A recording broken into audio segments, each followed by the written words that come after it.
അപ്പോൾ അങ്ങനെ ഗാർഡനിൽ നിൽക്കുന്ന ഒരു വാഴയുടെ ഇല വിൻ്ററായപ്പോൾ ഞങ്ങൾ മുറിച്ചെടുത്തു എന്ന് പറഞ്ഞില്ലേ, അതിൻ്റെ പകുതി വെച്ചിട്ട് നമ്മൾ അടി ഉണ്ടാക്കിയല്ലോ കഴിഞ്ഞ ദിവസം. ബാക്കി പകുതി ഞാനിത് ഇവിടെ വാട്ടി വെച്ചിട്ടുണ്ട്. അപ്പോൾ അതുകൊണ്ട് പൊതിച്ചോറ് കെട്ടാനാണ് എൻ്റെ പ്ലാൻ. അത് വിഭവങ്ങളൊക്കെ വെച്ചിത് മൂടിയിട്ടുണ്ട്. പിന്നെ ഇത് ന്യൂസ് പേപ്പർ വെച്ച് കവർ ചെയ്തപ്പോൾ നോക്കി ഫ്രണ്ടിൽ തന്നെ വന്നേക്കുന്ന ന്യൂസ് ആക്രമിച്ച് മോഷണം, അങ്ങനെ എന്തെങ്കിലുമൊക്കെ ചീത്ത കാര്യങ്ങളാവുമല്ലോ നമ്മളിങ്ങനെ കവർ ചെയ്ത് വരുമ്പോൾ ഫ്രണ്ടിൽ തന്നെ വായിക്കാനായിട്ടുണ്ടാവുക.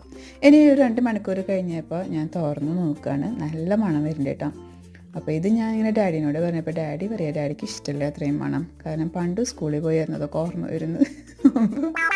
എന്തായാലും എനിക്കിഷ്ടമായി, നല്ലൊരു സ്മെല്ലാണ് കേട്ടോ. അപ്പോൾ ഇതേ മുട്ട പൊരിച്ചതുണ്ട്, ചെമ്മീൻ ചമ്മന്തി ഉണ്ട്, പിന്നെ ചീരയും പരിപ്പും തോരൻ, പിന്നെ ഒരു വെറൈറ്റിക്ക് ചിക്കനും കായയും കൂടെ വറുത്തരച്ച് വെച്ചതാണ്. മീനൊന്നും കിട്ടിയില്ല. അപ്പോൾ ഞാൻ എന്തായാലും കഴിക്കട്ടെ.